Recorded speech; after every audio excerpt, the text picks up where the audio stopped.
1. People express many conflicting views about modern technology. Some think that technology is an unquestionable blessing for man, it is the source of all progress and prosperity, and it provides solutions to all social problems. Others argue that technology has only harmful effects, it deprives and robs people of their jobs as well as their individuality and privacy, and it pollutes the environment. Moreover, it causes the decline of spiritual values and widespread materialism. On the other hand, there are people who hold the view that the effects of technology on society are not as strong high as those of the Industrial Revolution.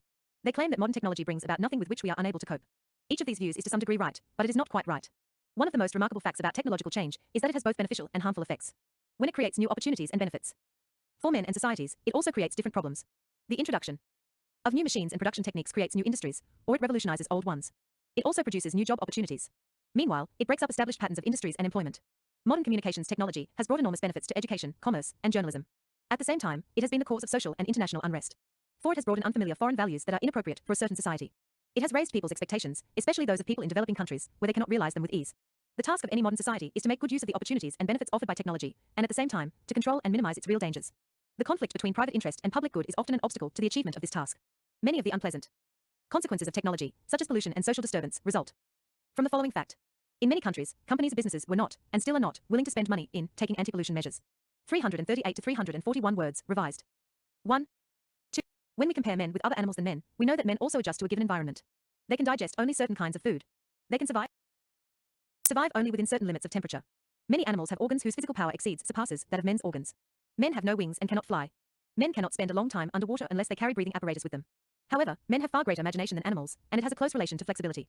Flexibility has enabled men to survive in extreme climates, from the equator to the poles. Man's mental flexibility has provided him with the ability to meet new situations in a new way, to learn from his experience and that of others. Many animals are intelligent in the sense that they acquire new skills by learning from their elders. One or two animals, like chimpanzees, can even learn by solving uncomplicated problems. It is very uncommon for animals to go mad or destroy their fellow species. By themselves, animals do not disturb the balance of nature. They do not turn grassland into a desert or make water undrinkable by filling lakes and rivers with waste materials. Compared with most other organisms, man is wasteful and destructive, and it is doubtful whether men are superior to animals. Nevertheless, men differ from animals in several significant ways. In fact, all the differences are different aspects of the same difference. The difference is man's unusual mental flexibility closely related to human imagination. We call this flexibility intelligence. Its chief instrument or weapon is human language, a system of symbols, which enables men to see one situation in terms of another, unlike animals. The ability to use symbols is the source of man's intelligence, and animals do not possess this capacity. It is the most central aspect of human intelligence. 311 words, revised. 3.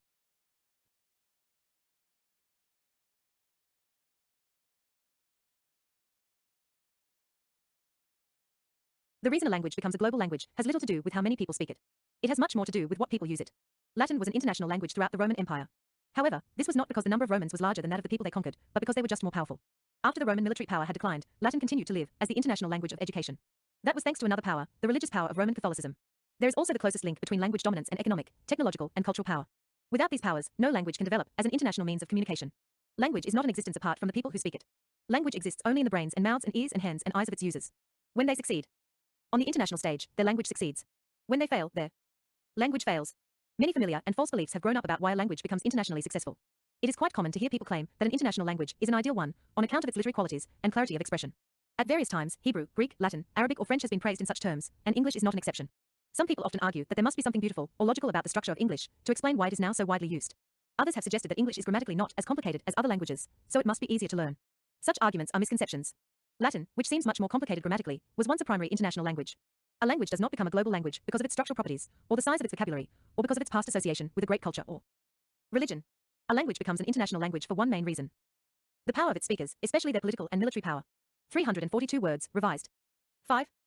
6. 4. We traditionally divide human communication into writing, speech, and gesture. Because of their literate education, most educated people tend to consider writing to be the most important, speaking to be considerably less important, and gesture to be the least important. However, the order of acquisition of these skills, by both the evolving species and the individual, and the frequency of their occurrence suggest exactly the opposite order of importance. The amount of information they usually convey indicates the same thing. Gesture, which we share with the lower animals, must have even pre-existed humanity. As a result, from birth till death, we cannot but gesture and communicate non-verbally as long as fellow human beings observe us. Speech, which makes us human, is perhaps no more than 50,000 years old, and we do not usually begin speaking before 12 months. Even as adults, we often speak no more than 1 or 2 hours a day. Writing is at most 6,000 years old. We rarely acquire it before the age of 5, and many people still live and die without mastering it. The average person does very little reading or writing, and the part it plays in all human communication is relatively very small. The reason we overlook these rather obvious facts is that we begin to learn gestures, non-verbal communication, even earlier and less consciously than speech. We acquire both non-verbal communication and speech naturally. We do that at so early a stage of life, and so well that we tend to consider them to be as natural as seeing and breathing, and they are so in a sense. Of course, they continue to be learned as we grow up, but it is almost entirely informally. Traditionally, they have not been the matter of school education.